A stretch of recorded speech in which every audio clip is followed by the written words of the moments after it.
esta barrita, bueno, no, ustedes no la ven claramente. ¿Alguien me quiere leer el enunciado? Porque me sale justo trabado por la barrita. Dice, repasando los contenidos del cuatrimestre pasado sobre potenciales de acción y sinapsis, los potenciales postsinápticos pueden sumarse espacial y temporalmente. Es la forma más simple de integración sináptica. Analizar el siguiente modelo y señalar el posible resultado de la integración en cada caso. Buenísima. Gracias, Andy. Vamos primero, antes de pasar a eso, quería que repasáramos bien lo del potencial de acción, porque vamos a hablar un montón de lo que son las estructuras y el proceso. Así que si alguno se anima a decir lo que ve en la figura, a lo que recuerdan de cómo se da la sinapsis, en particular química en este caso, si alguien lo quiere contar, buenísimo, si no, lo hablo yo. ¿Alguien se anima?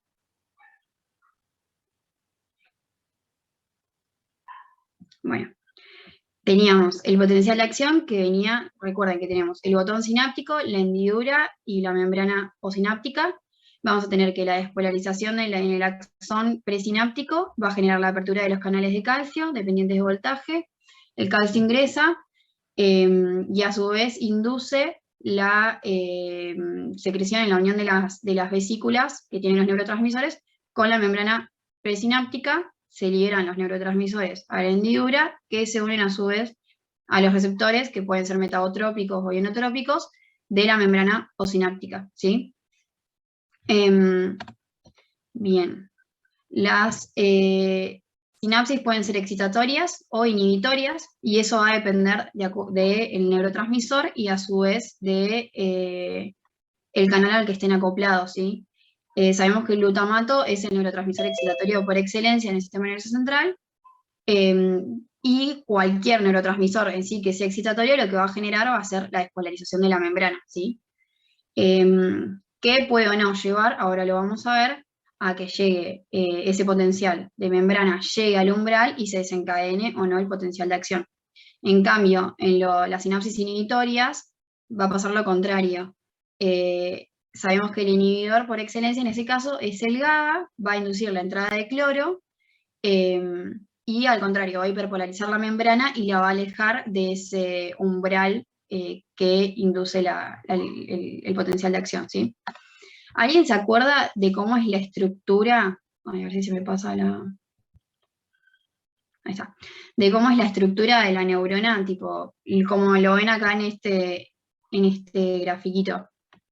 Las partes que tenía la neurona, que quiera más o menos decirlo. Bueno, teníamos el soma. Ah, bueno, dale vos. Mejor. Bueno, sería lo que está más arriba del cuerpo, donde te van a proyectar las dendritas. Bien. Después una proyección más larga que es el axón, que en su extremo se va a dividir en las distintas terminales. Bien. Y bueno, acá están las células de Schwann que forman la mielina y entre ellas los nodos de Ranvier. Bien, genial. Lo que les quería recalcar de acá son en parte las dendritas. El TP es de integración sináptica. Las dendritas, y en particular en el cono axónico, es donde se va a dar esa integración. Cada dendrita va a realizar una sinapsis distinta, que a su vez puede tener, que después lo vamos a ver, unidades más especializadas, que son las espinas, y tiene una particularidad que las diferencia de lo que es el resto del axón. El axón, como vos dijiste, tiene la mielina, que lo que le va a permitir es un aislamiento del potencial de acción y que no se disipe la energía que va por el axón, ¿sí? En cambio, las dendritas no tienen ese aislamiento. Entonces la particularidad que van a tener es que todos esos potenciales excitatorios o inhibitorios posinápticos que generemos se van a disipar. Entonces la fuerza que podrían haber generado va a depender de la sumación que se dé a nivel del cono, ¿sí? Pero se pierde. Y en algunos casos, en algunas unidades especiales, pueden regenerarse esos potenciales en las dendritas, pero bueno, es medio complicado, si lo quieren leer, eso está en el borón. Bien, ¿alguien que quiera decirme la diferencia entre la integración espacial, o sea, la sumación espacial o la sumación temporal? O antes de eso, la diferencia entre los potenciales posinápticos excitatorios y los inhibitorios.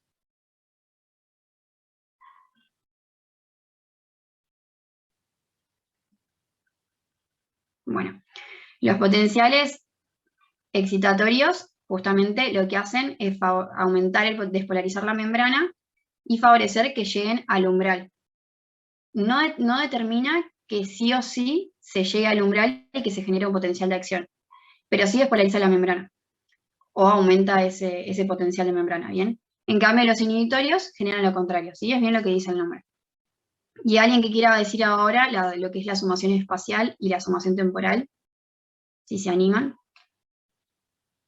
lo que les salga, no importa si le hizo mal. La sumación espacial no es cuando se suman los potenciales que ocurren en distintas partes de la neurona, y la sumación temporal sería los que ocurren a distinto tiempo, sería en el mismo lugar, ¿entiendo? Exacto. En la sumación espacial se da en en diferentes sinapsis, pero al mismo tiempo, como que disparan juntas. Entonces se suman a nivel del cono axónico. En cambio, en la sumación temporal es a diferente tiempo, pero por ahí en una misma sinapsis. Y eso lo ven, no sé si está en el grafito que vemos acá, por ejemplo, este es de sumación espacial. Y fíjense, bueno, acá no tenemos, en el primero es un solo potencial. Fíjense que no llega al umbral. Entonces no se desencadena ningún potencial de acción a nivel del axón. Fíjense, acá tenemos dendrita, cono y axón. En cambio acá se sumaron dos espacialmente. Fíjense, acá hay una dendrita, acá hay otra dendrita, que se dan en la misma unidad de tiempo, en el cero. Y si se llega al umbral, por tanto se desencadena un potencial de acción. Y ahora, si miramos en el temporal, fíjense que tenemos como estas pancitas, o sea, primero llega uno, después el otro, y después el otro, y ahí se suman todos, y sí llegó al umbral, ¿sí? Fíjense que se da en otra unidad de tiempo. Estos son milisegundos, ¿no? ¿Sí? Bueno, ahora sí, con todo esto, podríamos responder a lo que nos preguntaban acá. Tendríamos que determinar si esta integración, de acuerdo a todas estas sinapsis que teníamos, iba a ser excitatoria o inhibitoria. ¿Ustedes qué creen?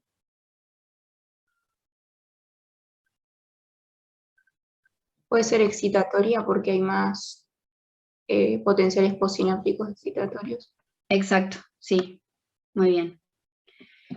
¿Entienden por qué no? Lo que vamos a hacer es sumar los excitatorios en cuanto a los inhibitorios. Porque todo eso se va a integrar, como dijimos, en la zona, en el cono axónico, ¿sí? O en la zona de gatillo, que también le dice. Después pasamos al otro punto, que básicamente es hacer lo mismo que lo anterior. Si la neurona presináptica inhibitoria provoca salvas de potenciales de acción a una frecuencia de 10 potenciales de acción por segundo, y la neurona excitatoria de 3 potenciales de acción por segundo durante el mismo periodo de tiempo, esperaría que se disparen potenciales de acción posinápticos, ¿y por qué? ¿Alguien que quiera responder? Por lo menos si se desencadenan o no, después del por qué lo hablamos todos juntos de última. Yo había entendido que no se desencadenarían, porque a pesar de que, yo tengo como que a pesar de que se den 10 potenciales de acción, perdón, a pesar de que 3 neuronas den potenciales de acción excitatorios, perdón, no me sale. Venías re bien, está bien, a pesar de que tenés 3 excitatorios, los 10 inhibitorios le ganan, básicamente, ¿no? Tenemos la frecuencia, o sea, fíjense que lo que dice, que es en la misma unidad de tiempo. Si es en la misma unidad de tiempo, va a ser sumación espacial. Entonces son diferentes sinapsis que van a llegar al cono axónico y vamos a tener 10 inhibitorias sobre 3 excitatorias, o sea, no se va a desencadenar el potencial de acción. ¿Sí? Venías re bien, Isaac. Después, la segunda pregunta dice, si la frecuencia de disparo de potencial presináptico excitatorio ocurre 10 milisegundos antes con una frecuencia de 10 potenciales de acción por segundo que el disparo presináptico inhibitorio con la misma frecuencia. ¿Alguno? Claro, ahí sí se dispara porque como que al haber un potencial excitatorio previo, va a permitir como que la neurona esté más despolarizada. Entonces como que va a estar más susceptible a la excitación, y ahí sí se daría el potencial del estímulo. Exacto. Aparte, 10 milisegundos es un montón en términos de sinapsis, porque es tan rápido que 10 milisegundos, o sea, ya está, ya disparó. ¿Sí? ¿De acá se entiende? ¿Seguimos o alguien tiene una duda? Seguimos. Bueno, acá lo que nos va a hablar, no puedo ver la consigna, pero hay que leer el texto. Lo que nos cuenta es, y lo que vamos a ver de acá en adelante, es la actividad de la nicotina y cómo afecta en todo lo que es la adicción y las conductas de búsqueda. ¿Alguien que quiera leer el texto? Rapidito. Si no, lo leo yo, no era. Ahí lo leo si no hay problema. Dale. Dice, la nicotina se destila con el encendido de la combustión del cigarrillo y pasa a ser inhalada junto al alquitrán del tabaco.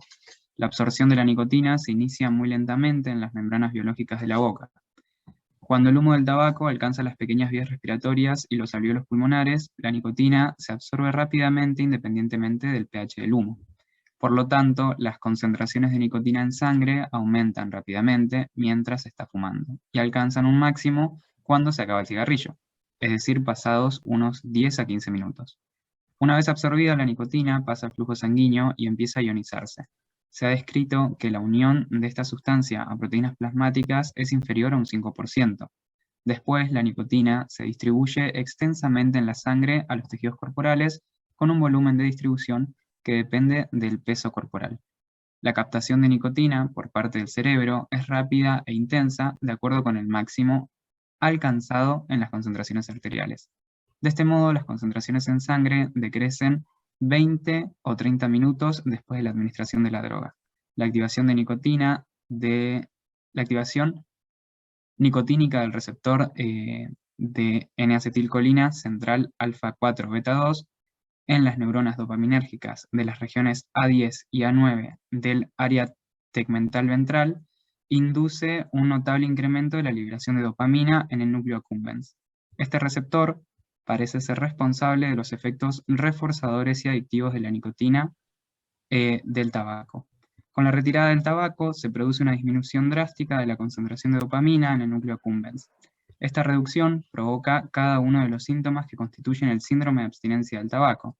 La terapia de sustitución de la nicotina mediante parches transdermales permite la administración continua de nicotina, pero a la dosis mínima soportable. De este modo, los receptores nicotínicos y dopaminérgicos pueden readaptarse gradualmente tras la retirada del tabaco y así se minimizan los síntomas de abstinencia.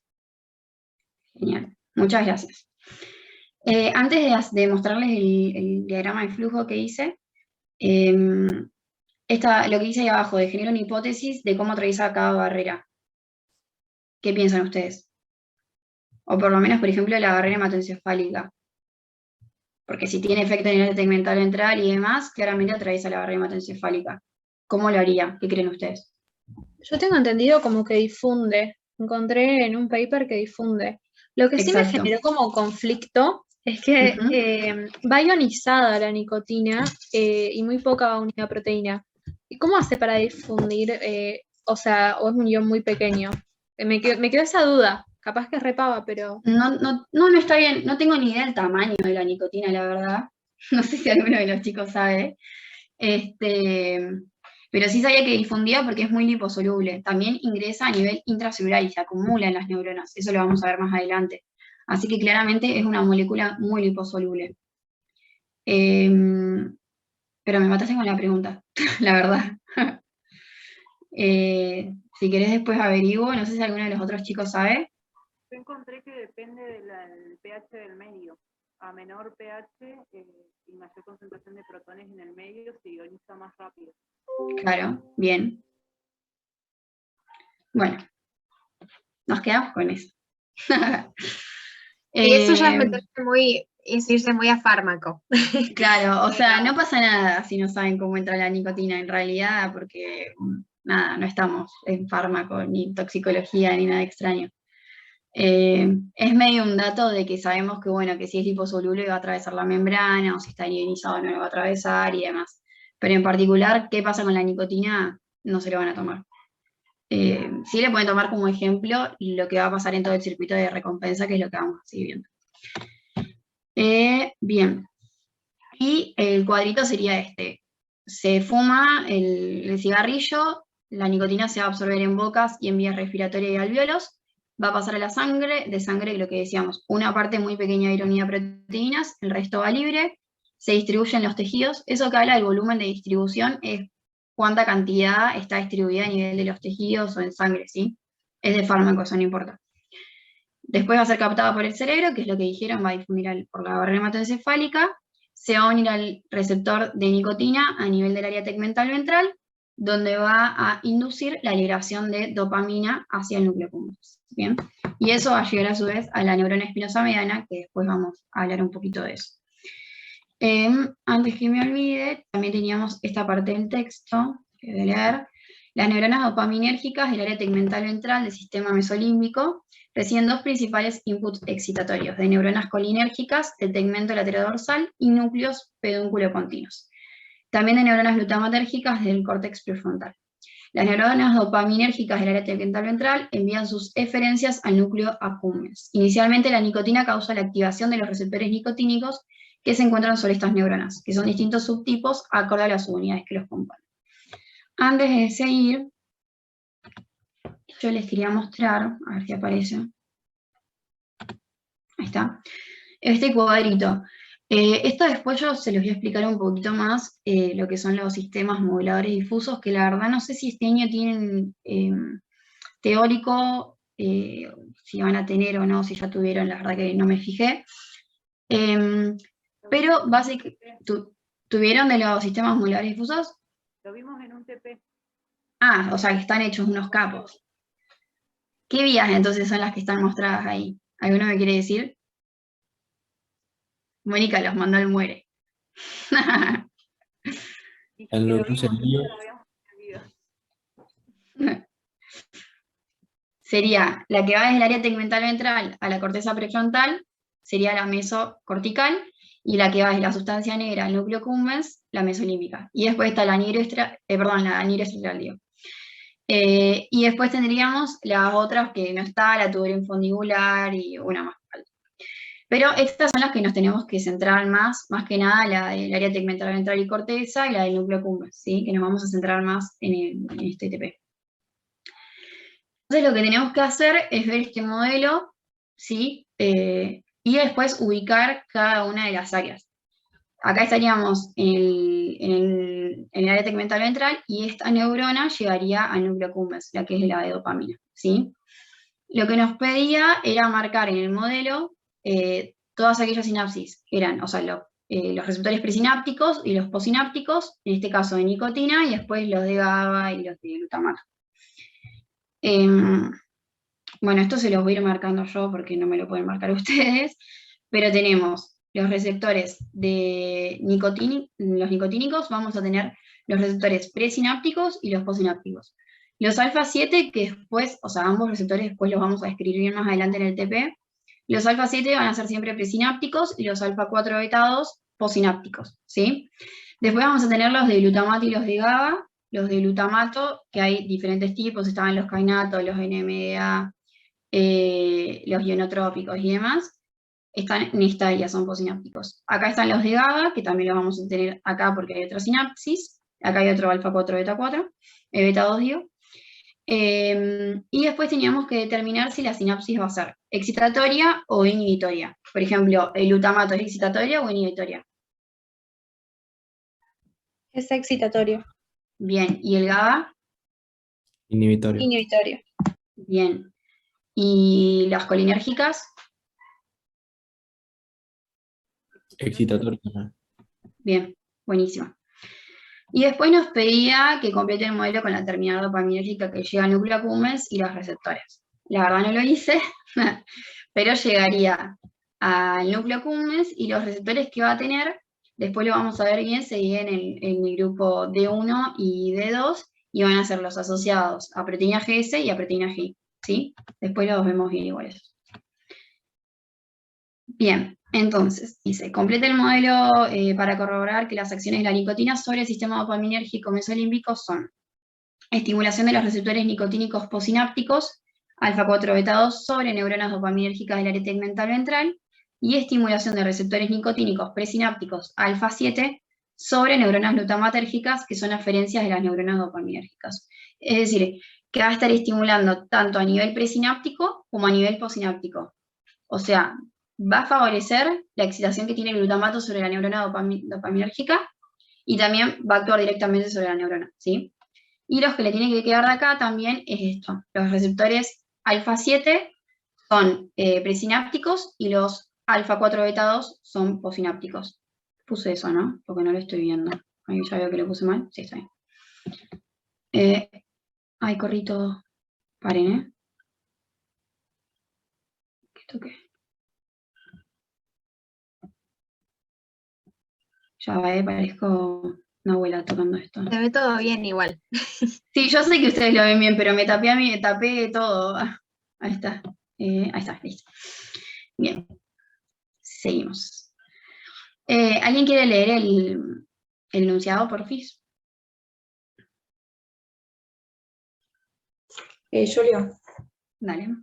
Dice, se sabe que el resultado de la acción de la nicotina es el aumento de la actividad de las neuronas dopaminérgicas del área tegmental ventral, que ha sido corroborado por estudios electrofisiológicos y sus resultados se adjuntan. Bien. ¿Sigo? No, si alguien se anima a decir qué estamos viendo, el grafiquito que muestran ahí, la diferencia entre los dos. Está de acá al costado, ¿no? Bueno, lo que estamos viendo es el estudio electrofisiológico, como dice, de las neuronas dopaminérgicas. Y lo que vamos a ver es la diferencia entre el control y un paciente con nicotina, o sea, el paciente que no consumió nicotina y el que sí lo tiene. Entonces, la diferencia entre ambos va a ser estas espigas que se ve acá, que son de mayor amplitud, con mucha mayor frecuencia con respecto a estas que se ve acá. Bien, entonces lo que nos pregunta acá es si esas espigas son potenciales de acción, potenciales generadores o compuestos. Y son potenciales de acción, ¿sí? Y otra cosa que nos preguntaba, o sea, ¿por qué es esto? Porque justamente como veíamos antes, la nicotina genera una estimulación sobre los receptores, una estimulación sobre las neuronas dopaminérgicas, ¿bien? Y después lo que nos dice que si se observa detenidamente el registro electrofisiológico del control, se detecta que también presenta actividad, aunque no esté estimulado por nicotina. Eventos similares han sido estudiados en el cuatrimestre anterior. ¿Entienden qué parte es eso que hice? O sea, este control, incluso sin estar estimulado por nicotina, tiene disparos. ¿Y eso de qué me habla a mí? O sea, ¿qué propiedad va a tener la membrana que va a permitir que hayan disparos eléctricos, o sea, potenciales de acción? De la excitabilidad de la membrana. Sí, no. Por ahí va. De la capacitancia. Tampoco. Pero De va la por ahí. conductancia. ¿Cómo? De la conductancia. Te estoy tirando todo. Estás tirando. Es del automatismo. O sea, las neuronas dopaminérgicas pueden eliminar de manera tónica, que eso lo vamos a ver ahora, cierta cantidad de dopamina que va a generar un potencial de acción. O sea, van a generar potenciales de acción y liberar cierta cantidad de dopamina, de manera tónica. Entonces, por eso nos pregunta qué otro tejido presenta automatismo. El miocardio. Bien, perfecto. Bien, entonces acá nos habla de que este tipo de descarga, justamente como le decía, es tónica y va a liberar pequeñas cantidades de dopamina en núcleo accumbens. No gatillan la actividad posináptica, solo regula la liberación de neurotransmisores al activar receptores dopaminérgicos presinápticos, o sea, va a actuar sobre la misma neurona. Y difunden el espacio sináptico, donde es rápidamente metabolizada por la COMT. Y ahora lo que nos preguntaba, no tendría que haber estado tachado ya, pero bueno. El receptor dopaminérgico que es activado en perisinapsis por esas pequeñas cantidades de dopamina. ¿Qué afinidad tiene por el neurotransmisor? Ahí está, yo ya puse alta, colgué en eso. Pero ustedes, o sea, alguno podría decir por qué sería alta. ¿Y por qué no podría ser una afinidad baja, por ejemplo?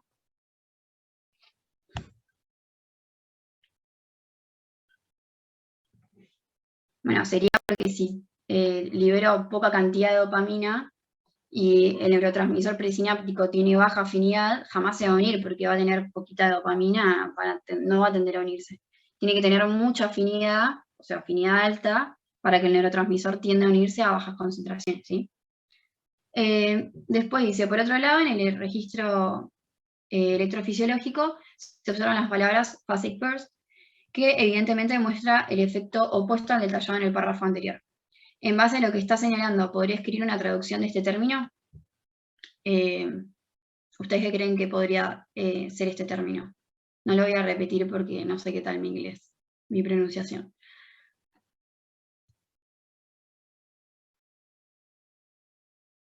Si lo contrario es una liberación tónica, que son bajas cantidades de dopamina, o sea, bajo quantums, ¿cómo? Una liberación fásica, una descarga fásica. Exacto, es una liberación fásica de muchas concentraciones de dopamina, y bueno, ahí está, creo que es como estallido, ráfaga, es ay, no me aparece ahí está. Ráfaga es la traducción directa de burst, que no sé si lo estoy diciendo bien.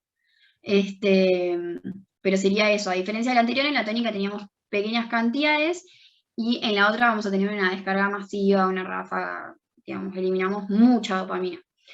Y acá va a estar estimulada la neurona directamente, ¿no? Va a haber una sinapsis previa que la estimule. Yo antes me olvidé de decirlo, que igual si vieron sistemas moduladores ya deberían saber cuál es la actividad de dopamina o la actividad de la dopamina en los sistemas moduladores difusos.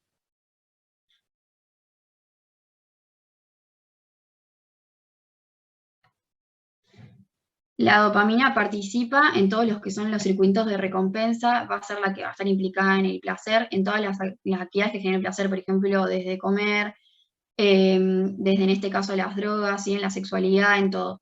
Todo lo que nos dé placer va a generar la actividad de dopamina. Y como decía el texto de más arriba, la falta de dopamina también va a favorecer la búsqueda de, digamos, de esa recompensa, porque la dopamina justamente genera placer mediante la recompensa, ¿no? O el placer genera la recompensa. Y esta, digamos, va a mantener, se dice que es que favorece la motivación, ¿sí? Va a generar las conductas que van a buscar eso que anteriormente nos generó una recompensa. Por eso está implicada justamente en las adicciones, ¿sí? Y esta descarga masiva va a estar relacionada, y ahora la vamos a ver más adelante. Entonces, la presencia de esta descarga masiva de dopamina es el resultado de la acción directa de la nicotina sobre las neuronas del área tegmental ventral, y en consecuencia aumentan los niveles de dopamina liberados en el núcleo accumbens. En este caso, la dopamina actúa sobre los receptores posinápticos, ubicados en la neurona espinosa mediana del núcleo accumbens. El receptor dopaminérgico, que es activado en la possinapsis por dopamina, ¿qué afinidad tiene? Bueno, acá lo mismo, ya está marcado y es menor que el receptor presináptico, porque como va a ser liberadas grandes cantidades de dopamina, no es necesario que tenga alta afinidad, porque como van a ser muchas concentraciones, ya con una baja afinidad se va a unir seguro el neurotransmisor, ¿sí? Bien, ¿alguien que le quiere leer por lo menos? Bueno, no es necesario, yo la leo, no hay drama. ¿Alguien me quiere describir si se anima, el grafiquito que está viendo, qué partes es cada una?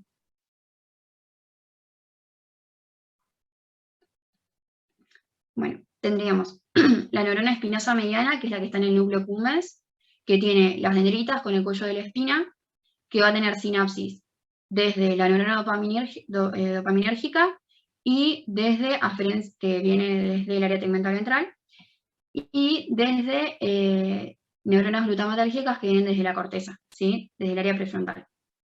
A su vez, estas aferencias de la corteza también van a estar llegando al área tegmental ventral, y vamos a tener las neuronas dopaminérgicas que tienen estas estructuras, que ¿alguien sabe cómo se llama?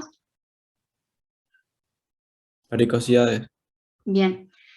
Que tienen estas estructuras que son las varicosidades. ¿Qué permiten esas estructuras? O sea, ¿qué diferencia hay entre esta flechita que está acá y esta flecha que está acá? En cuanto a lo que es la liberación del neurotransmisor. Que hay mayor concentración de vesículas ahí, ¿no? Con el neurotransmisor. Algo así, la diferencia viene a ser, esto es una sinapsis, esto que está acá, entre el glutamato y la espinosa mediana, la neurona. No, no, porque son las dendritas, ¿no? Dijiste. Claro, esto sí es una sinapsis, porque esta es la membrana presináptica, esta es la posináptica, y Bien. este es el botón, ¿no? Y ahí la hendidura. Pero esto que está acá no es una sinapsis, porque fíjense que no tiene una estructura adyacente fija, no están en contacto entre una neurona y otra, sino que hay un espacio.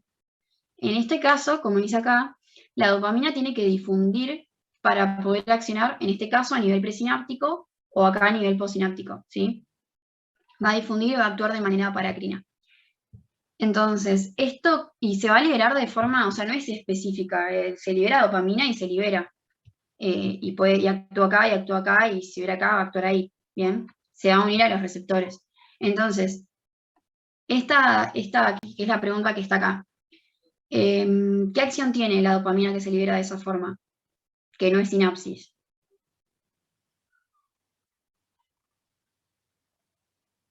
Tiene acción de modulación, o sea, estos son los sistemas moduladores difusos, ¿sí? De los que hablaban ustedes digamos, que ya tuvieron la clase.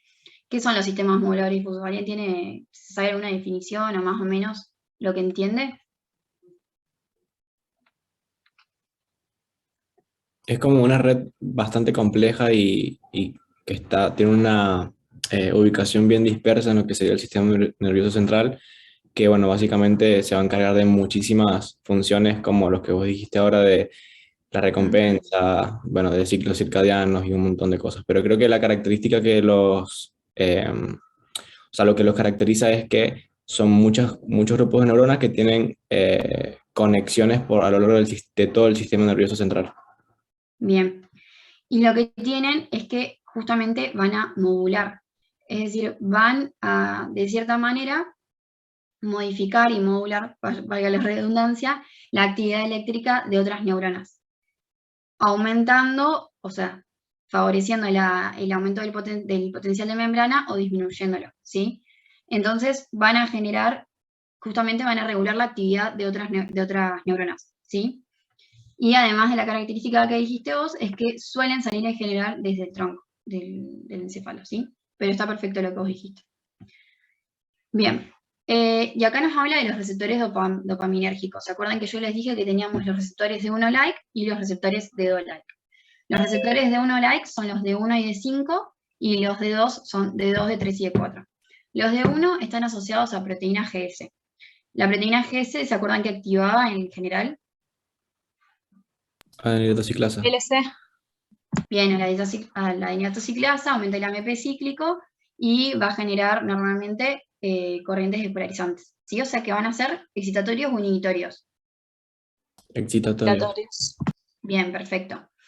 Y en el caso de los D2-like, están asociados a proteína GI inhibitoria. O sea, GI inhibitoria, sería lo mismo, ¿no? Ya dije qué hacen. ¿Pero qué hacen? ¿Sobre quién actúan? Sobre la adenilatoxiclasa, la inhiben. Exactamente, entonces el AMP cíclico disminuye.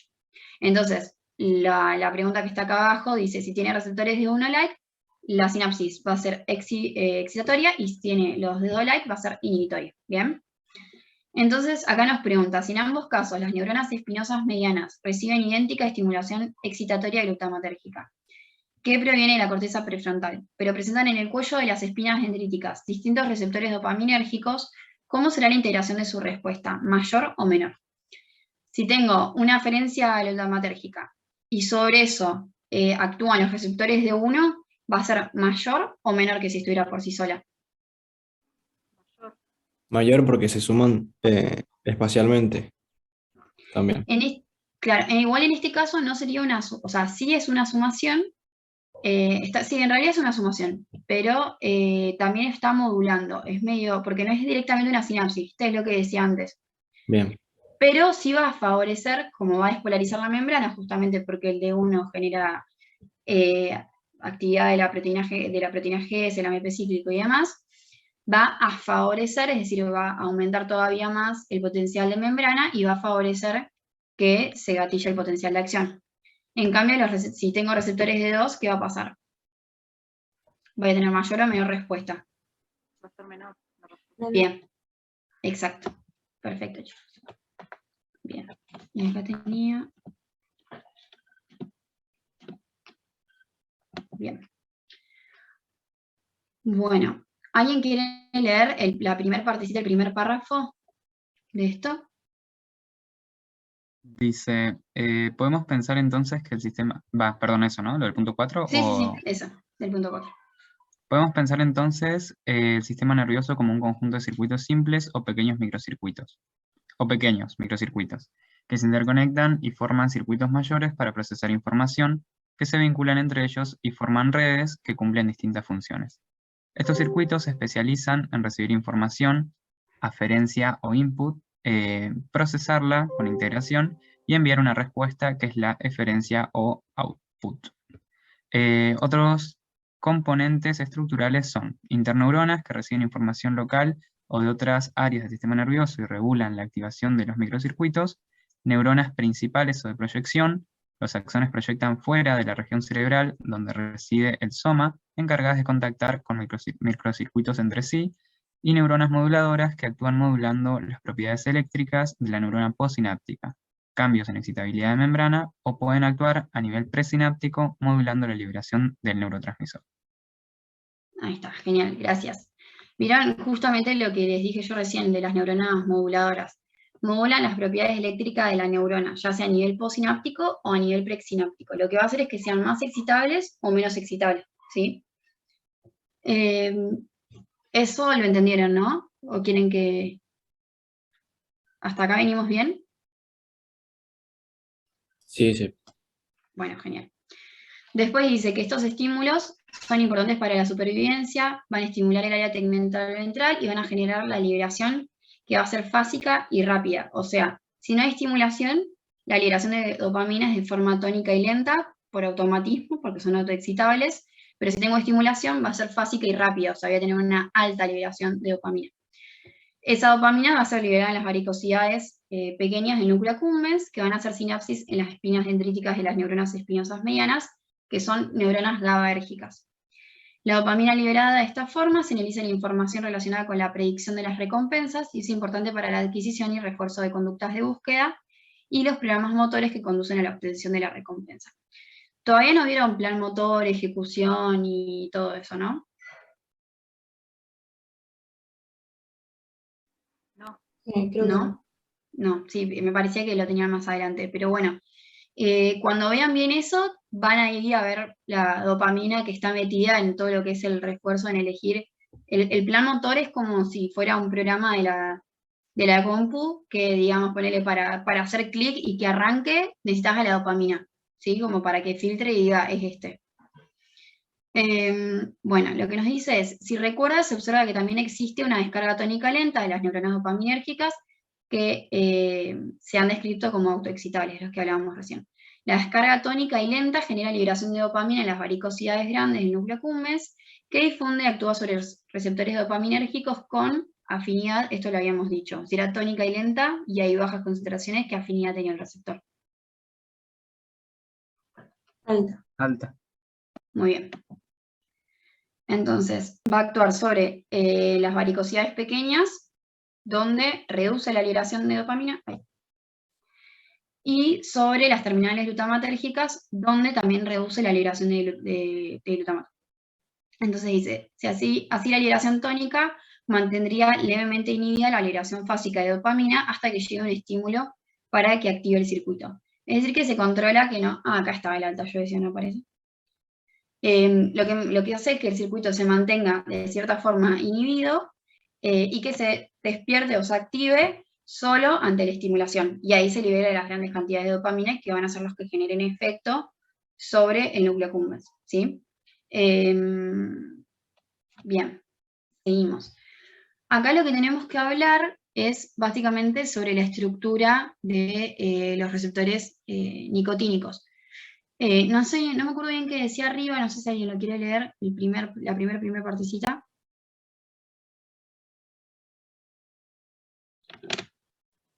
Comprender el funcionamiento... Uy, perdón. No, ¿Vos? está bien. Tranquilo. Bueno, comprendido el funcionamiento y funciones normales del circuito, podemos analizar cómo la modifica la nicotina. Ya sabemos que la nicotina en pocos segundos activa las neuronas dopaminérgicas del área tegmental ventral y ello lleva al aumento fásico y rápido de dopamina en el núcleo accumbens. Bien, genial, gracias. Bueno, entonces lo que tenemos que hacer a partir de lo anterior es ver las diferentes estructuras de los receptores de nicotina, o sea, los receptores nicotínicos. Alguien que se anime a hablar un poquito, es lo que ven, de paso van practicando describir gráficos y eso. ¿Alguien se anima?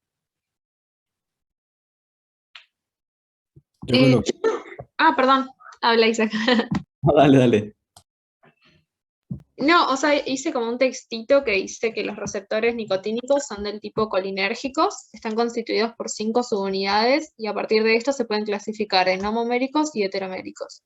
Los primeros son los alfa 7 y los segundos son los alfa 4 beta 2, que, bueno, ambos permiten el ingreso de calcio y sodio y están constituidos por un dominio de unión a ligando, un dominio transmembrana y un dominio intracelular. En la figura B, sería en la de la derecha, se observa que tiene como un bolsillo de unión a ligando.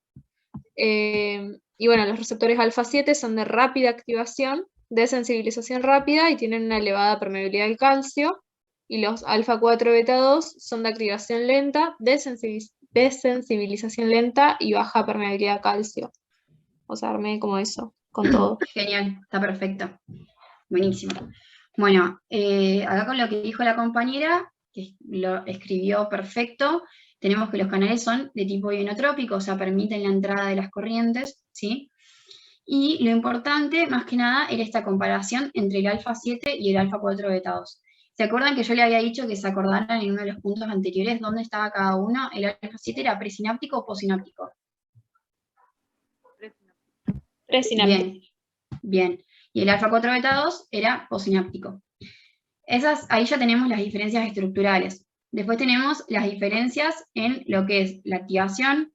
Los alfa 7 van a tener una activación rápida, una desensibilización rápida también. ¿Qué es la desensibilización? ¿Alguno entiende ese concepto?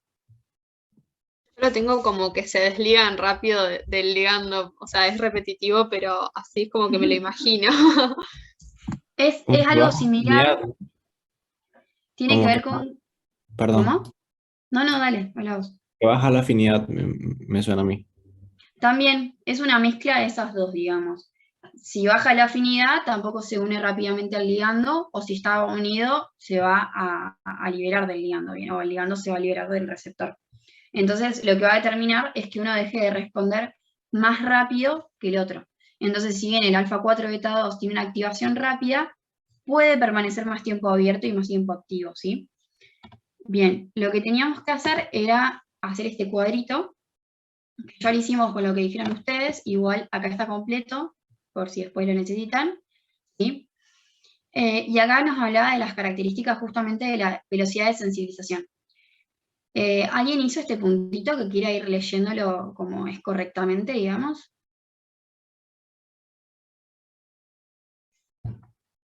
O sea, la desensibilización produciría la activación o inactivación del receptor. ¿Qué creen ustedes? La inactivación. Bien. ¿Y la inactivación sería reversible o irreversible?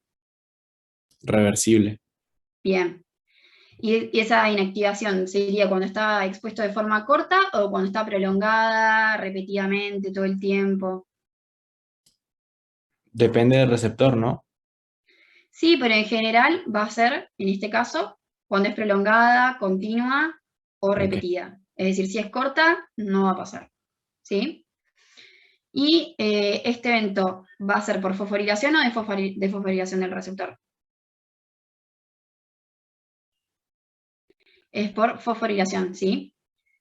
que va a ser por medio de proteinquinasas, va a generar un cambio conformacional.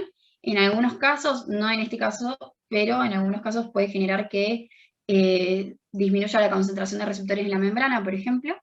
En este caso solamente se genera un cambio conformacional y no responde a los ligandos. Y por lo tanto va a disminuir la generación del potencial excitatorio inhibitorio, del potencial posináptico inhibitorio o del excitatorio. El excitatorio. Bien, perfecto. Entonces, la desensibilización va a ser la inactivación del receptor de manera reversible, que va a ser por una exposición repetida, prolongada, ¿sí? Hacia el agonista, es decir, ya en este caso nicotina, por ejemplo, y que va a ser por una fosforilación del receptor. Bien. Ahora, estos eventos de desensibilización por la exposición a la acetilcolina también se dan por la exposición crónica a la nicotina. Antes, ¿alguien se anima a explicar el cuadrito? Esta imagen que tenemos acá.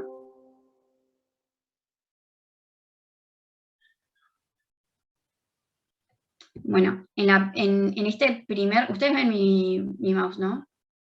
La flechita. Sí, se ve. Sí, se ve bien. Genial.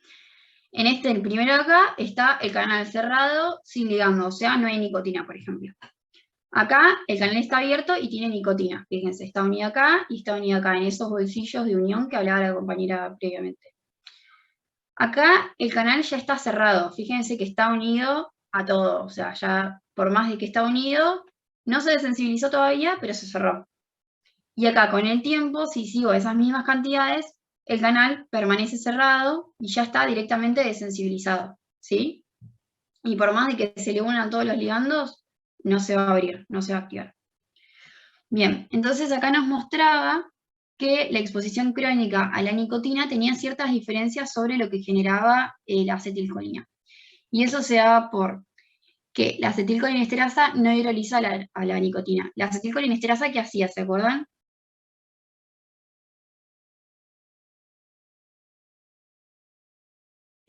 Degradaba. Degrada la acetilcolina. Exacto, degrada la acetilcolina. Entonces, en este caso, si la acetilcolinesterasa no degrada la nicotina, ¿qué pasa con la nicotina? Sigue actuando a nivel de la brecha sináptica. Claro, sigue actuando, están en las concentraciones, ¿sí? Después, ¿qué nos dice? La nicotina permea las membranas y se acumula en las células, es lo que yo le decía, es liposoluble, va a estar dentro de las células. Y después nos dice que activa los receptores de su tipo alfa 4 beta 2 con mucha más potencia que los alfa 7, 400 veces, muchísima más potencia. ¿De qué nos habla esto? Y esto lo vamos a seguir viendo más abajo. Si activa mucho más a los alfa 4 beta 2, que son los de sensibilización lenta, va a tener mucho más tiempo para actuar. O sea, va a generar más potenciales de acción, o sea, va a estimular mucho más a la neurona dopaminérgica, que va a descargar más potenciales a su vez fásicos sobre el núcleo accumbens, ¿sí? Sobre la neurona espinosa mediana. Bien, entonces ahí dice, estos eventos permiten que la nicotina permanezca más tiempo, con mayor potencia, y que con mayor potencia actúe sobre los receptores nicotínicos que la propia acetilcolina. En este modelo lo que tenemos son los efectos de la nicotina al desensibilizar los receptores. ¿Alguien se anima a describir más o menos esos dibujitos que hay ahí abajo?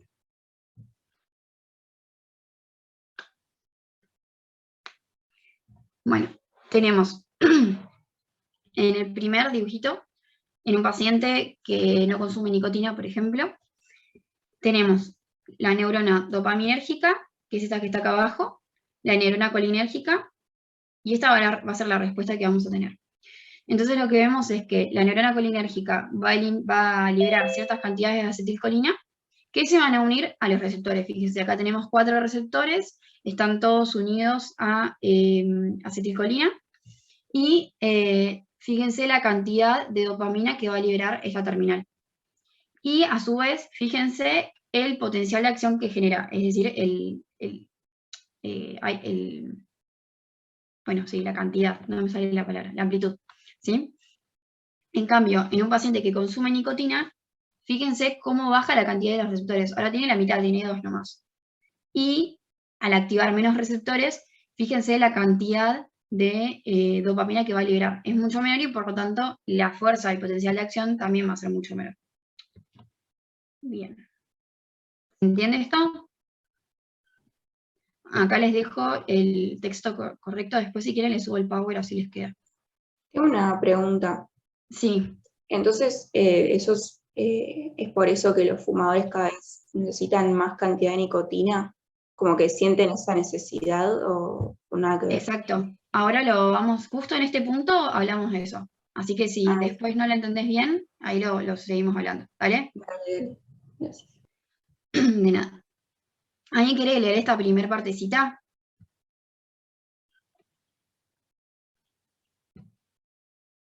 Ahí yo leo. Dale. La sobreexposición crónica de los receptores nicotínicos a nicotina llevan a la desensibilización rápida de los receptores subtipo alfa 7, evento reversible cuya duración depende de la duración de la exposición a la nicotina, y también genera otro evento en los receptores nicotínicos alfa 4 beta 2, denominado upregulation, a Bien. través de la limitación del recambio de receptores e incremento de la exposición de nuevos receptores. Bien, entonces lo que tenemos es un desbalance entre la concentración de ambos receptores. Los alfa 7 se van a desensibilizar, es decir, va a pasar todo el proceso que vimos anteriormente, que a altas concentraciones y repetidas dejan de responder al agonista, en este caso a la nicotina o a la acetilcolina, y van a ser fosforilados y no van a responder directamente, ¿sí? Y recuerden que los alfa 7 eran los que se desensibilizaban rápidamente.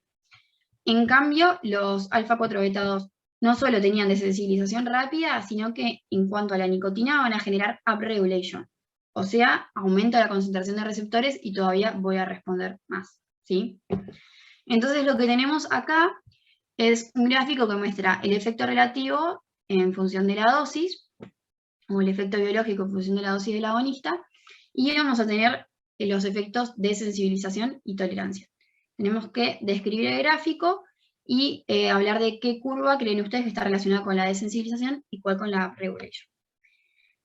¿Alguien quiere explicar el gráfico o explicar qué es la sensibilización, qué es la tolerancia?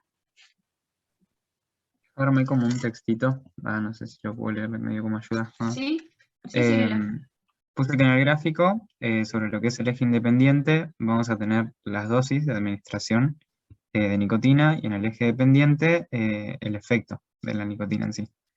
Bien. Se identifican lo que son 3 curvas, donde la negra va a referir al efecto normal de lo que es una dosis de nicotina determinada, y después vamos a tener las otras 2 que aluden a lo que es la modificación de la actividad de los receptores en forma que en forma indirecta se ve reflejada como que en un mayor o menor efecto de la misma dosis.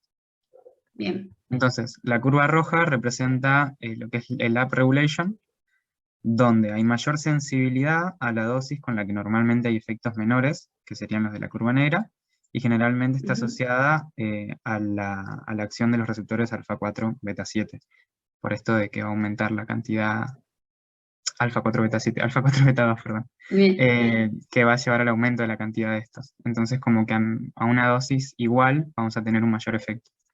En cambio, en la curva verde está el fenómeno de down regulation, donde hay una menor cantidad de receptores funcionales, que lleva a que frente a dosis que antes daban un efecto moderado, ahora no se produzca ese efecto de tal magnitud, y lleva a lo que es una tolerancia, que en realidad es la desensibilización a la nicotina. Bien. Hay 2 cositas para aclarar, pero en general está bien.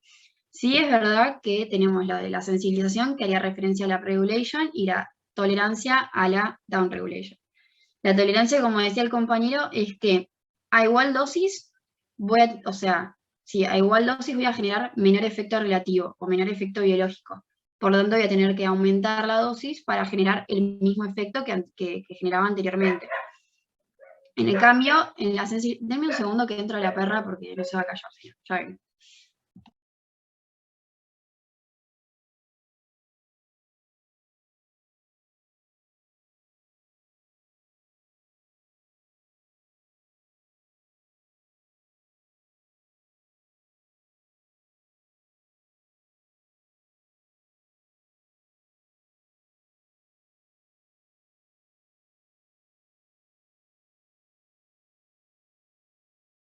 Ahí está, perdón. Bueno, en cambio, bueno, en la sensibilización lo que le dije, va a tener a igual dosis, voy a tener mayor efecto relativo. Lo que te quería modificar, digamos, es que justamente yo tengo tolerancia. Entonces, en el caso de la nicotina o cualquier otra droga en general que se les ocurra, más que nada qué sé yo, las recreativas, marihuana, las pastillas o todo eso que se toma para las fiestas en general, por ejemplo, generan una tolerancia, ¿sí? Es decir, las personas, si ustedes hablan con cualquier persona que fuma, ahora fuma más que antes porque antes con 1 o 2 cigarrillos tenía el efecto que quería y ahora ya no. Y eso es porque si bien vamos a tener una upregulation de los receptores alfa-4 betados, esos receptores, ¿se acuerdan que no tenían alta conductancia al calcio y al sodio? Sino baja conductancia, o sea, van a dejar pasar baja cantidad de sodio, van a generar una baja despolarización, o calcio, en realidad es calcio, van a generar menor despolarización y entonces no van a hacer esa liberación básica que genera el primer cigarrillo, por ejemplo, ¿no? Entonces, o sea, la diferencia sería una persona que recién arranca a consumir, apenas consume esa liberación rápida de dopamina, o sea, va a tener una rápida liberación de dopamina. ¿Por qué? Porque los alfa-7 no están desensibilizados todavía, ¿sí? Después, en un segundo momento, eso lo vamos a ver más abajo, esos alfa-7 se empiezan a desensibilizar, responden más los alfa-4 betados, y si bien están respondiendo, están liberando cierta cantidad de dopamina, no hace una liberación tan alta, justamente porque no generan tanto un potencial excitatorio posináptico tan alto. No sé si me explico. Capaz que los mareé, no sé. Sí, lo entendí. O sea, como que estamos más sensibles a la nicotina, pero como que el efecto no va a ser tan El instantáneo como cuando deseado. recién comenzamos. Claro, y eso tiene que ver, o sea, está directamente relacionado con el tipo de receptor al que se va a estar uniendo, ¿sí? O sea, lo que les tiene que quedar más que nada el cuadro es la diferencia, o sea, qué va a generar una upregulation, qué va a generar una tolerancia, principalmente entender qué es la tolerancia, igual eso lo ven bien después en fármaco, lo van a terminar de entender, todos esos cuadritos, pero es esto principalmente. Ahora sí, pasamos al de abajo que por ahí les termina de cerrar. Para entender los cambios que generan el circuito de recompensa en un fumador, vamos a analizar el gráfico de acá abajo, ¿bien? Entonces acá tenemos la concentración de nicotina en la sangre, en nanogramos por mililitro, y en función de qué lo podríamos tener. ¿Qué creen que podría ser eso? ¿De los cigarrillos consumidos? O sea, las ocasiones donde consumimos cigarrillo. Podría ser. ¿A alguien se le ocurre algo diferente? ¿Tiempo? Puede ser en el tiempo. Exacto, es en el tiempo, y lo pondrían en horas, en días, ¿En horas? en horas. Bien. Se relaciona con cuántos cigarrillos consumo, porque si no es lo mismo si yo consumo un cigarrillo al día que si consumo uno cada 4 horas, por ejemplo, que es lo que nos estaría mostrando acá. Tenemos el tiempo, la concentración de nicotina en función del tiempo, y alguien quiere explicar qué entiende de esto, del grafiquito, o sea, qué ve en el gráfico, explique el gráfico, la curvita, por ejemplo.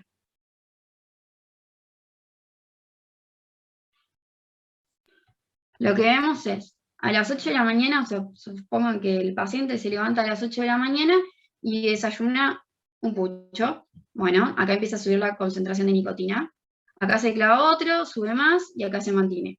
Y después vemos que, más o menos por acá, se va a dormir, la concentración de nicotina baja. Ahora, esto lo vamos a llevar a lo que me preguntaba, no me acuerdo si era, ¿cómo se llamaba? Si era Mili, que hablaba sobre esto de por qué se siente, mía era, de por qué se siente más el cigarrillo o no en el tiempo, en mucho tiempo y en el mismo día, lo vamos a ver ahora. Fíjense, dice, creando una conclusión de los niveles de nicotina diarios, tenemos que explicar, teniendo en cuenta los distintos subtipos de receptores, los eventos de sensibilización y tolerancia. Justificar por qué un fumador siente más fuerte y mejor el primer cigarrillo de la mañana. ¿A alguien se le ocurre?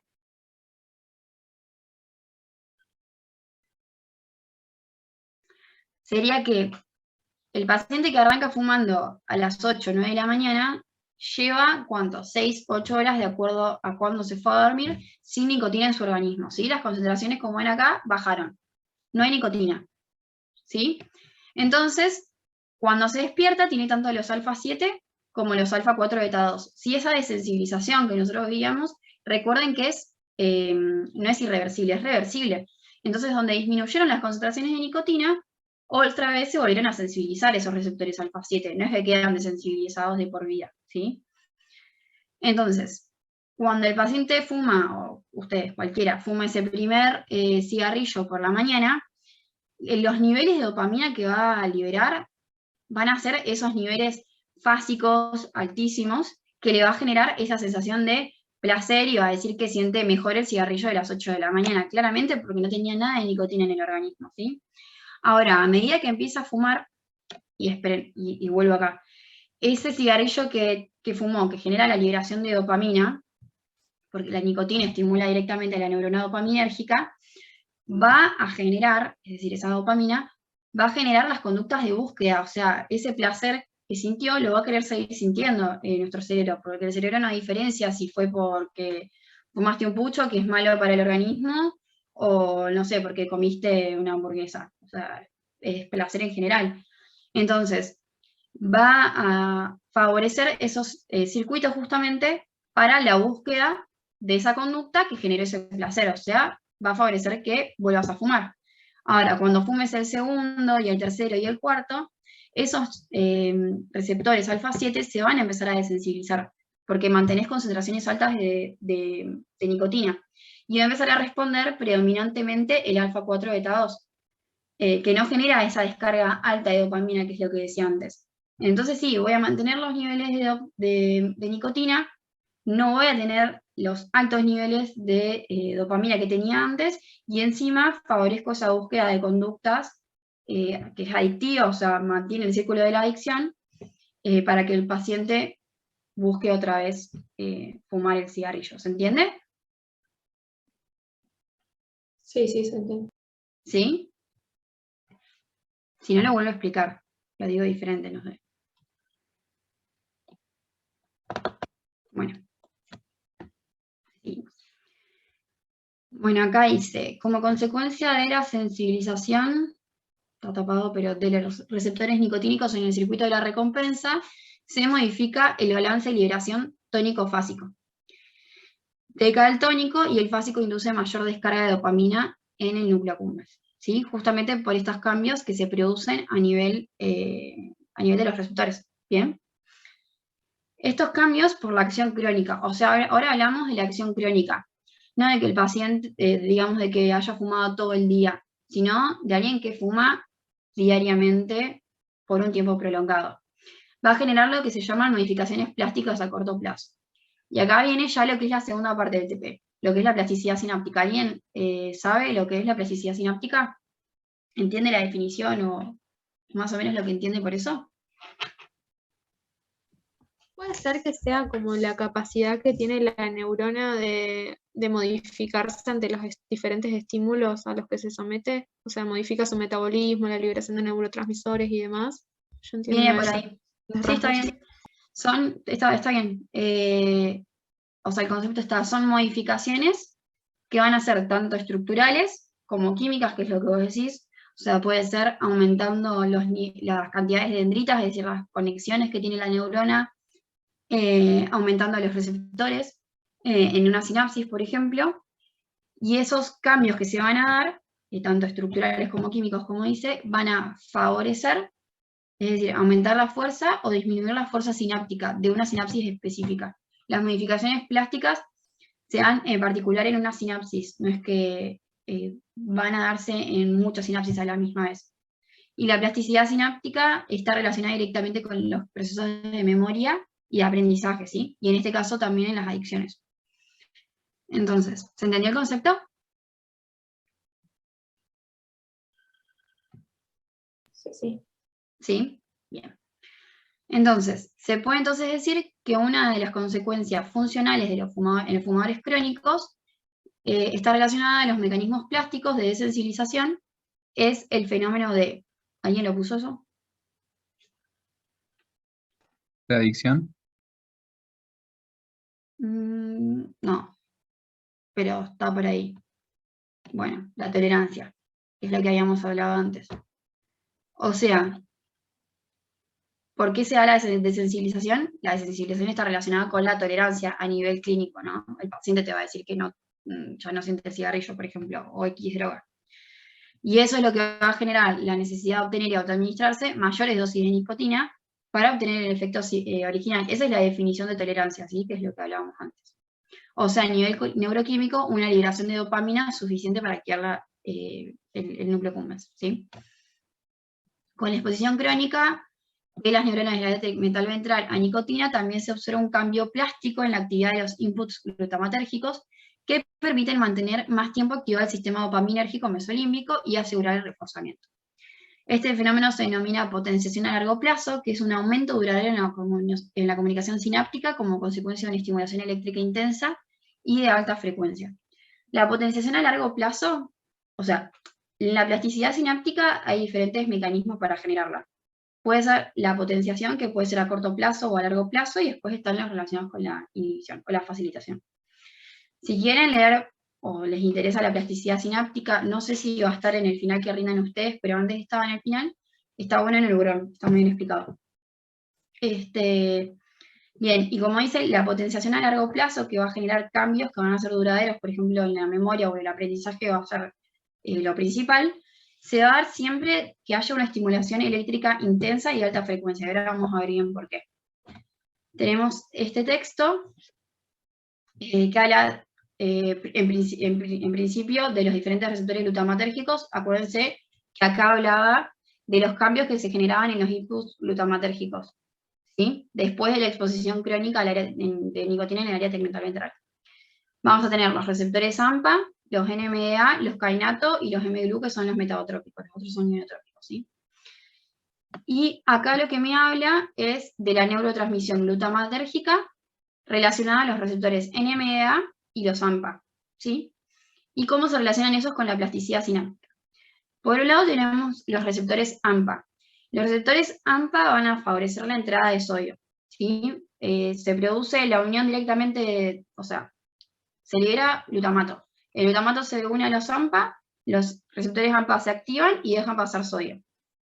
Si dejan pasar suficiente sodio, se despolariza la membrana, ¿no? Hasta acá es lo mismo de siempre. Y se va a generar o no el potencial excitatorio posináptico, ¿sí? Ahora, a diferencia del receptor AMPA, el receptor NMDA va a permitir la entrada de calcio, no de sodio. Ahí tenemos una diferencia. Y la otra diferencia es que hasta cierto umbral, que ahora no lo recuerdo, el NMDA está bloqueado por magnesio, ¿sí? Entonces, por más de que yo tenga glutamato en la hendidura y que el glutamato se me una al receptor, al NMDA, este no va a permitir, no se va a activar y no va a permitir la entrada de calcio hasta que ese magnesio no se corra de su sitio de bloqueo, ¿bien? Ahora, ¿cómo se va a correr ese magnesio del sitio de bloqueo? Va a estar relacionado, como dije, con el umbral o el potencial de membrana de la neurona. Vieron que antes decía que para que se dé la potenciación a largo plazo, yo tengo que tener una estimulación que sea de alta frecuencia y alta concentración. Si yo tengo una estimulación a alta frecuencia y altas concentraciones, lo que voy a generar va a ser una alta entrada primero por los receptores AMPA de sodio, o sea, se van a activar los receptores AMPA. Entra sodio en grandes concentraciones porque se va a unir el glutamato a esos receptores y me genera potencial excitatorio posináptico, me despolariza la membrana y ahí recién el magnesio se corre. El magnesio se corre del lugar, deja de bloquear el canal NMDA y permite la entrada de calcio. Y toda esa entrada de calcio va a generar los cambios que están relacionados directamente con los procesos de potenciación a largo plazo. Que como dijo la compañera, van a ser cambios metabólicos, estructurales y demás, ¿sí? Entonces teníamos que hacer un modelo explicativo de los cambios que se dan a nivel de la sinapsis durante esta potenciación a largo plazo. Y nos da un modelo previo. Primero, bueno, acá lo vamos a terminar de cerrar. Si entendieron lo anterior, ¿alguno se anima a explicar este modelito? Es lo que yo les expliqué anteriormente, pero estaría bueno si practicar. Yo hice como un parrafito, ponele. A ver, dale. Comenzando desde la salida del capuchón de magnesio. Bien, a ver. Entonces, la despolarización de la membrana, que como viste es porque un aumento en la frecuencia y en la intensidad, genera que el magnesio salga, ¿no? Porque es positivo y bueno, eso creo que se entiende. Lo que va a hacer el receptor NMDA es permitir la entrada de calcio que se da, bueno, con la liberación del magnesio. Y a nivel postsináptico, el calcio va a generar diferentes funciones que son un upregulation de los receptores AMPA y NMDA, activa la PKC que fosforila a esos receptores, mejorando así también el transporte de sodio, y el aumento del tiempo y la frecuencia con que se abren, o sea, es como que aumenta la eficacia de los receptores. También también la PKC activa a la oxionítrico sintasa, que bueno, eso lo saqué de un librito, había un gráfico, ¿no? Creo que no lo hice este modelo específicamente, pero bueno, yo lo saqué del gráfico. Sí, tengo otra fotito que se lo explica. Bien. Entonces, Genial. el óxido nítrico va a tener funciones tanto en la post como en la presináptica, pero los cambios más importantes los genera en la presináptica, ya que estimula la liberación de neurotransmisor y esto a su vez estimula todo el circuito. ¿Qué más tengo que ver? No, nada más, eso es todo. Bien, está muy bien. Lo que explicó el compañero está perfecto, ahora igual voy a mostrar otra fotito por si no les quedó claro. Pero fíjense en cuanto a lo que es el potencial de acción, o el potencial de acción, el potencial postsináptico excitatorio, la diferencia del umbral y el tiempo, ¿no?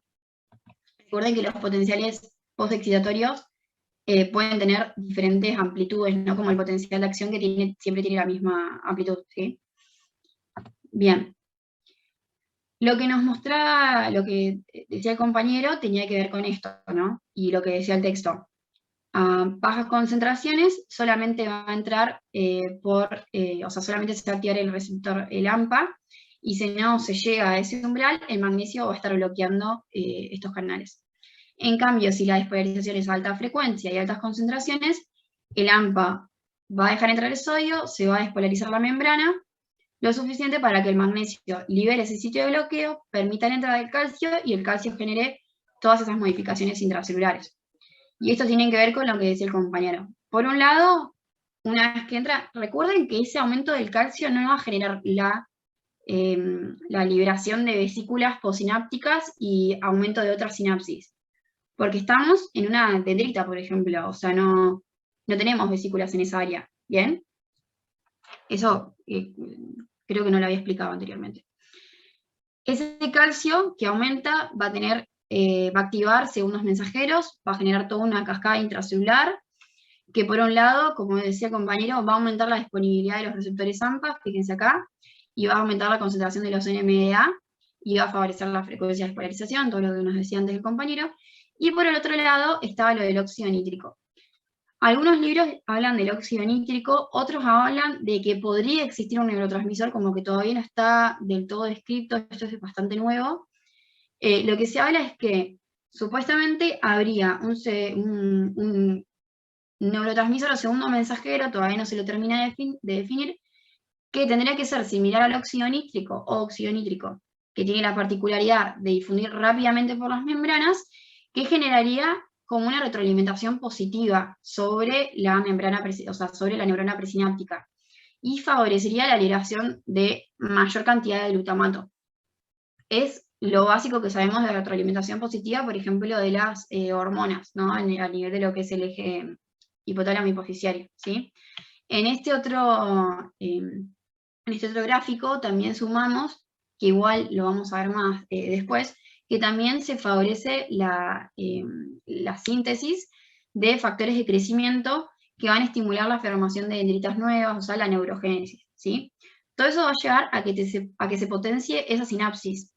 Por eso está relacionado tanto en la memoria y en el aprendizaje.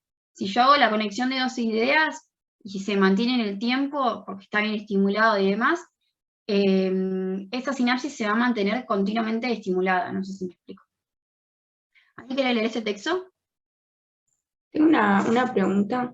Sí, decime. ¿Los receptores AMPA son los mismos que los no NMDA o nada que ver? Porque en un libro Puede que mencionaba los ser no NMDA. que hablaba de magnesio en esos canales. Claro, los NMDA lo mencionaba después y habló del magnesio, pero antes no mencionaba los AMPA, sino a los no NMDA. Entonces deben ser esos. Sí, deben ser esos. Gracias. No hay nada. Bien.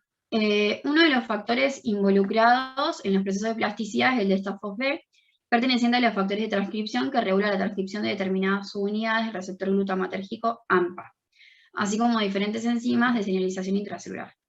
La acumulación del delta-FOS modula ciertas proteínas que inducen cambios morfológicos en las neuronas, formación de nuevas espinas dendríticas y distintas alteraciones de la plasticidad neural, responsables de las alteraciones conductuales que se observan en los trastornos adictivos y que podrían explicar la larga duración del comportamiento asociado con la adicción.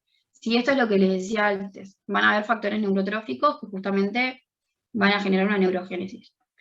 Estos cambios estructurales están mediados principalmente por neurotrofinas, como la BDNF, que es el factor neurotrófico derivado del cerebro, que promueve la formación de dendritas, espinas dendríticas, incremento de movilización de vesículas sinápticas, etc. Las neurotrofinas son sintetizadas y liberadas de manera dependiente de la actividad neural, y bueno, tenemos las familias de neurotrofinas que están conformadas por todos estos factores de crecimiento. En el caso de nicotina, se genera una hipertrofia de las neuronas dopaminérgicas del área tegmental ventral y neuronas espinosas del núcleo accumbens. O sea, aumento todavía más las neuronas dopaminérgicas, tengo todavía más conductas de búsqueda para que él siga fumando, básicamente. Mientras que otras drogas se generan hipotrofia, principalmente de la corteza prefrontal. Y había que describir este esquema. ¿Alguien se anima?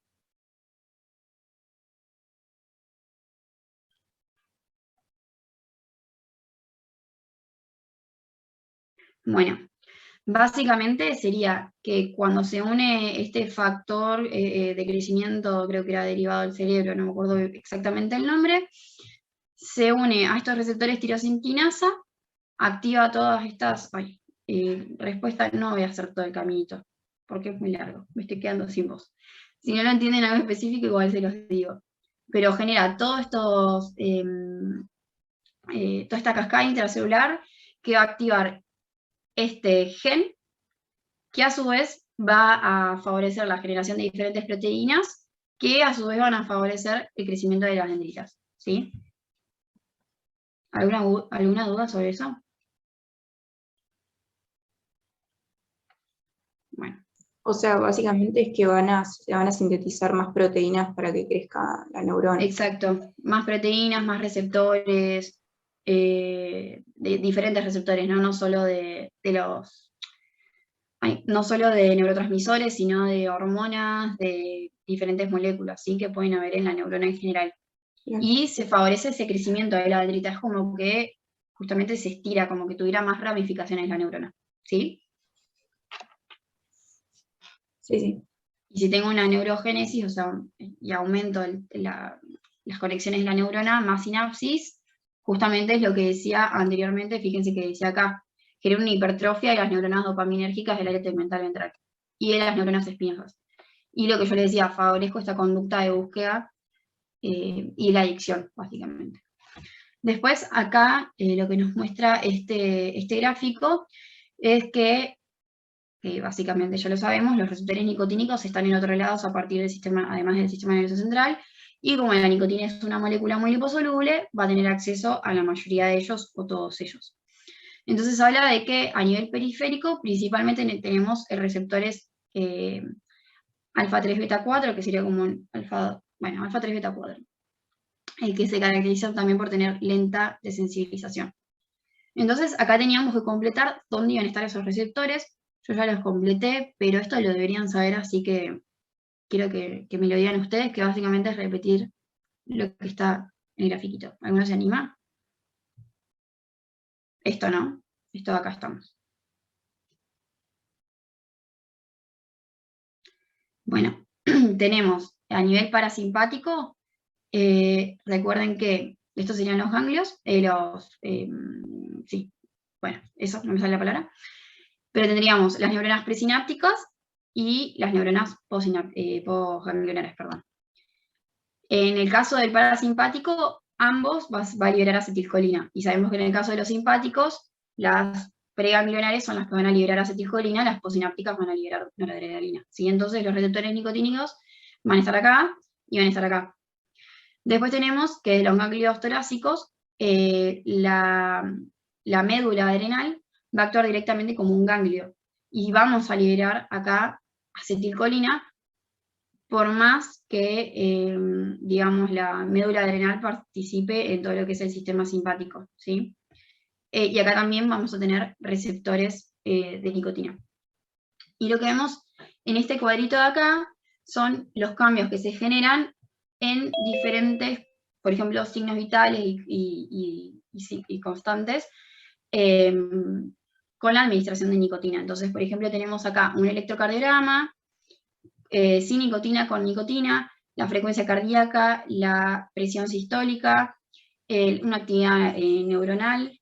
Estos son las descargas o la actividad de los nervios simpáticos sobre los músculos lisos circulatorios.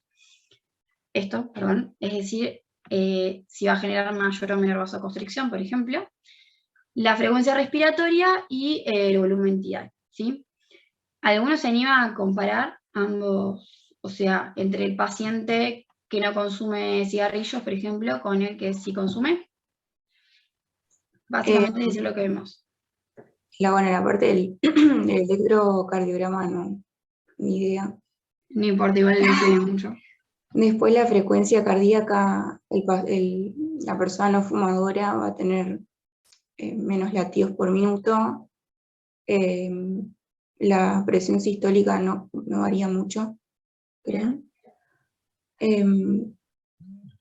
Y bueno, hasta ahí llega, me parece, el neurograma, eso. Sí, el neurograma, que es la actividad neuronal.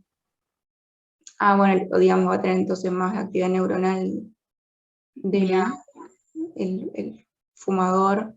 Bien. De las neuronas dopaminérgicas, supongo. Sí, creo que es en general. En general, bien. Y después, esto que estaba acá abajo, esta sigla rara, es lo que yo les decía, que sería básicamente la descarga de los nervios simpáticos periféricos sobre el músculo liso circulatorio. Entonces, si yo tengo mayor descarga simpática sobre el músculo liso, ¿qué voy a generar? En el caso de los vasos sanguíneos. Vasoconstricción. Vasoconstricción. Y eso se relacionaría con un aumento de la presión, que igual no se ve tan marcada acá, pero que podría existir, ¿sí? Y después tenemos la frecuencia respiratoria, que podría estar levemente aumentada. La verdad que verlo así suelto es medio complicado, ¿sí? Entonces, ¿por qué no pasa esto? Ahí está. Lo que habla acá es que los investigadores lo que hicieron, o sea, lo que creían es que tenía que ver con un cambio en la actividad de los quimiorreceptores en el cuerpo carotídeo, es decir, de la sensibilidad. Y no me acuerdo qué es lo que decía acá. ¿Alguien quiere leer esto? Creo que era mayor actividad simpática sobre las células del lomo, pero ¿alguien lo quiere leer por las dos? El primer párrafo. Esta partecita. Con estos resultados y al observar cambios en el sistema respiratorio, los investigadores propusieron que la nicotina produce esta respuesta posiblemente a través del incremento de la actividad de los quimiorreceptores del cuerpo carotídeo, ya que lo consideran el principal centro de control de la actividad simpática en reposo, al activar receptores nicotínicos presentes en las células del glomus. Bien, genial, gracias. Después, lo que dice acá es que para corroborar esa hipótesis que generaron, hicieron experimentos en vivo de las células del cuerpo carotídeo que dieron los resultados. Entonces acá vemos concentración de calcio en tiempo y vemos en presencia de acetilcolina. Fíjense que todos están a la misma concentración. 100 unidades de acetilcolina, nicotina y pilocarpina. ¿Qué es la pilocarpina? ¿Alguno sabe? No, ni... Es un fármaco que es un agonista muscarínico, o sea, activa los receptores muscarínicos. Y tiene cierta actividad sobre los nicotínicos, pero no es no es específico, digamos. Los fármacos, lo van a ver más adelante, pueden ser o nicotínicos, o sea, pueden ser o específicos de un subtipo de receptor o de otro. Y en este caso este es más específico hacia los muscarínicos, ¿sí? ¿Y qué diferencia ven ustedes entre esos tres gráficos? Básicamente, ¿qué es lo importante entre la acetilcolina y la nicotina?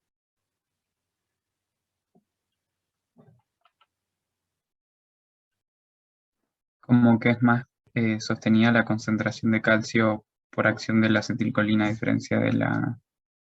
O sea, no sé si más sostenida, pero hay como un periodo donde los niveles son mucho más altos en comparación con el mismo periodo frente a la nicotina. O sea, ¿es más alto en el caso de la nicotina o al revés?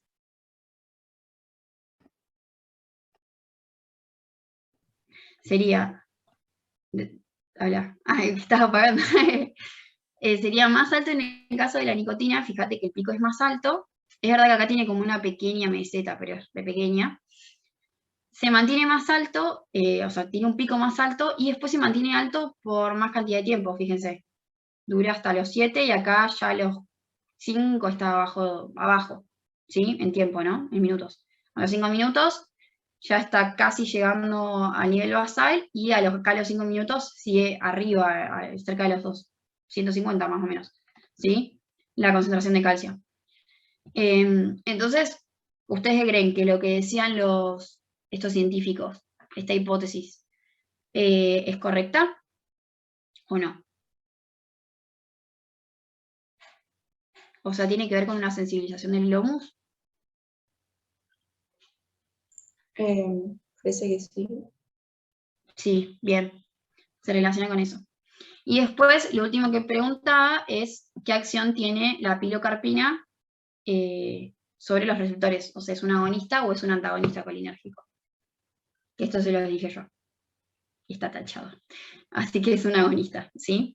No es específicamente nicotínico, pero, o sea, es más muscarínico que nicotínico, pero tiene cierta actividad y por eso vemos estos cambios en las concentraciones de calcio. Y terminamos, no me acuerdo si hay otros puntos. Bueno, sí, terminamos. ¿Se les hizo muy largo? Estuvo muy bueno. ¿Estuvo bueno? ¿Les quedó algo, alguna duda, algo que quieran preguntar?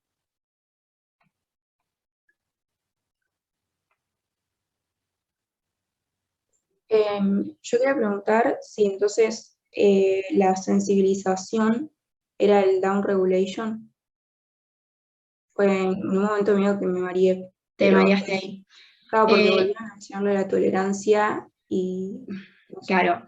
La sensibilización, o sea, no, la sensibilización en realidad tendría que ver con una upregulation. O sea, no lo pensemos en cuanto a, en este caso, en la nicotina. La sensibilización sería que yo responda, genere mayores efectos a igual dosis. En cambio, en la tolerancia, genero menor efecto terapéutico o biológico, como le quieras decir, a igual dosis. Entonces tengo que aumentar la cantidad de dosis para generar el mismo efecto. Entonces lo que yo les decía, que nos habíamos mezclado ahí con lo que había dicho Isaac, que igual lo había dicho muy bien, era esto de que en un principio tengo sensibilizados los receptores alfa 7 porque están presentes si yo no consumí nada en toda la noche, por ejemplo. Ahí yo consumo el cigarrillo, se unen a los receptores alfa 7 y tengo esta liberación rápida de dopamina, y en cambio, si yo tengo una estimulación prolongada o continua con nicotina, ahí sí se produce esa desensibilización de los alfa 7 y aumento de los alfa 4 beta 2. Ahí se produce una upregulation de los alfa 4 beta 2, como si fuera una sensibilización de los receptores. Pero el efecto clínico no va a ser el que vemos en ese eje, porque justamente el tipo de liberación o entrada de calcio que generan esos receptores es baja en relación con los alfa 7. ¿Sí? ¿Se entendió? Sí, sí, ¿O te mezclé más? no, ¿Sí? no, sí, aclaro un montón. Buenísimo.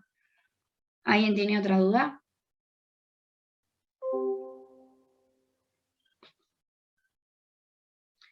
Bueno, si no hay más dudas, los dejo y nos vemos mañana. Muchas gracias por conectarse. Chao, gracias. Chao. Chao.